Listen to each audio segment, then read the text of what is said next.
Hello everybody, this is Stephen Howson and this is my weekly youth review. And you're going, weekly mate? There wasn't one last week. No, there wasn't. It's been 2 weeks since the last update on the youth review. Just been absolutely mad busy with United having a game every 3 days. It's a nightmare getting this out in time. But it will be back on Thursday this week, I think.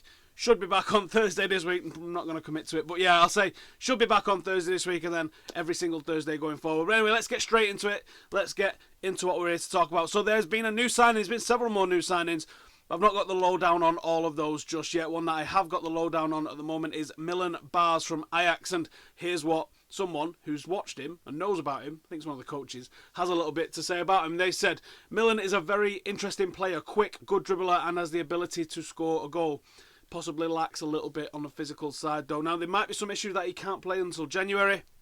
I'm sure it'll all come out in the wash. Can't wait to get eyes on him and see what he's all about. But that's another signing from Ajax. The last one, Timothy Fosu-Mensah, didn't do too badly for us, did it? Now let's start with the under-16s. The under-16s won a tournament last weekend. The under-16s International Premier League Cup. And this is a decent tournament for them to win some massive competition in there. City, Chelsea, Tottenham, some big clubs in there, Borussia, Dortmund and Anderlecht. But Manchester United come on top and come away with the trophy.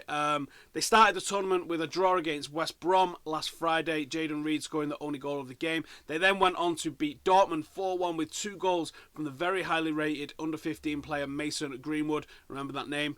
And then they took on Anderlecht in the semi-final and we saw an absolutely stunning goal from Dylan Levitt lobbing the keeper before they went and faced Fulham in the final where they ended the game 0-0 but went on to take the gold by way of penalties. Now this is great to see this under-16 side performing so well and this is going to be a massive boost for their confidence, so well done lads. Let's hope it's the first of much silverware in Manchester United colours. Into the under-18s then, we saw Manchester United held to a 1-1 draw at home to Sunderland and I have no idea how it ended 1-1. If it had been 6, 7, 8, 9, 1, I don't think anyone would have said that was unfair. We rattled the post, we hit the bar, we did everything apart from put the ball in the back of the net several times. But it was a real good game of football and there's some excellent performances. Cal Whelan and Leo Connor being the standouts in what's very quickly becoming a very strong Manchester United side. And what's interesting, from when you've come away and you think we didn't deserve to get a draw there, we should have hammered them. Nobody came away with a bad feeling in the mouth. That's very different from the first team when that happens. Think Stoke, when you've battered them time and time again and it's not gone in. You could see the effort from the players. You could see that they left every single thing out on the pitch. And none of the crowd felt bad as they walked away. They got a big clap. Everyone was dead happy about it. And we all left feeling pretty good after what we'd just seen. We'd just seen a lot of United players give their all for the shirt. And it wasn't our day. Now, I mentioned that this side was quickly becoming a very, very strong Manchester United side and nothing evidences that more than the trip to Wolves. Inside 32 minutes, Manchester United was 5-0 up. You heard me right, 5-0 up inside 32 minutes. The game finished 5-2 as United clearly took the foot off the gas in the second half. And Wolves made it a bit tight and obviously they'd had a team talk where it was like, listen, no more goals, lads. And to give Wolves their credit, the 2 goals that they scored was very good and well-worked goals. What's more interesting is the team performance from Manchester United. That team decided, and do you know what? We didn't even step up and go through the gears. We just sort of calmly just kept putting the ball in the right places. And again, this one could have been 6, 7, 8, 9-0. We took our chances and Boona got 2. Buffon, Burkhardt and Chong all got 1 each. But there could have been an array of goal scorers. There was chances. Again, we hit the post. We hit the bar.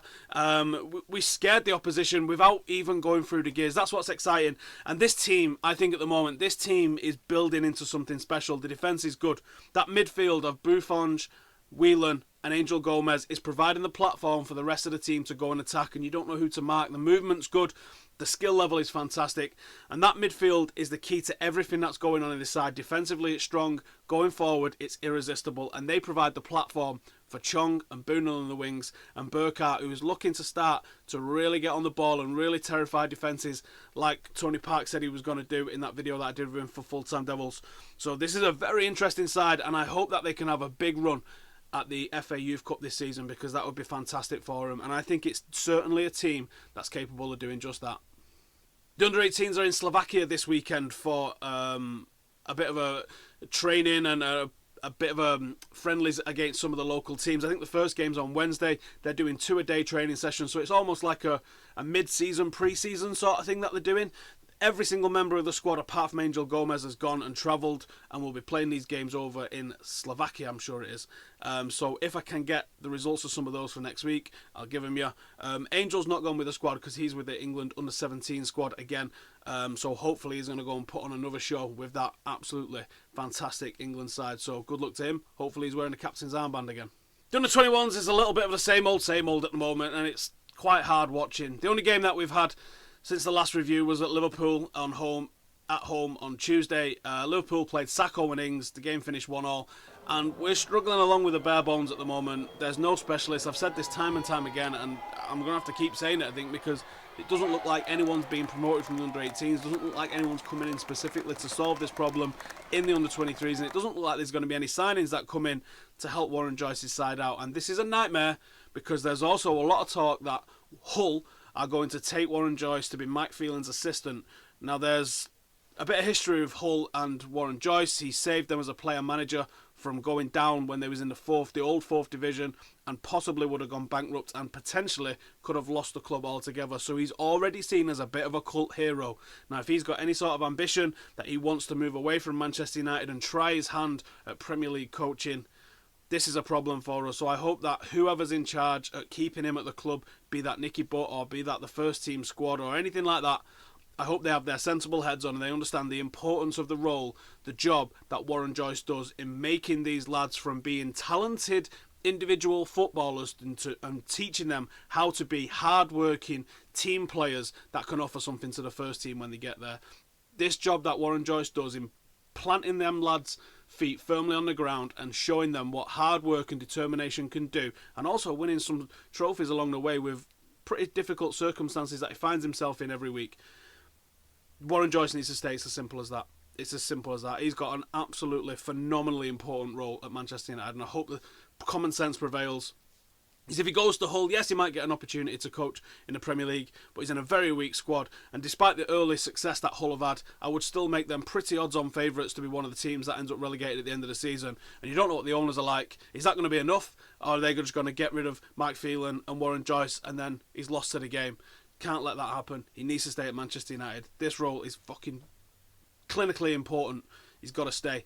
The next home games, or the next set of games, both home games, we've got Arsenal in the 23s. We've got Arsenal in the 23s on the 24th of October, next Monday. And the 18s haven't got a game until the 5th of November, which is at home to Blackburn. If you're heading down there, give us a shout, and I'll see you down there. Thank you for watching. Please hit that subscribe button for a youth review every single week. Hit that like. Get your comments in below. Any questions about anyone in the academy from the 23s to the 18s to the 16s, let me know. I'm going to try and start bringing some loan stuff into this as well, because obviously we've got quite a lot of academy players out on loan. I'll do my best to get any information from what's going on with the lads that are on loan. And a little bit of a public service announcement. As of early next week, possibly tonight, the first video might go up, but Stephen Howson Gaming is its own separate channel, so there'll be no more gaming on this channel. It's all going to be on the gaming channel, and this will just be pure football and podcast stuff. So thank you for watching, and I'll see you next week.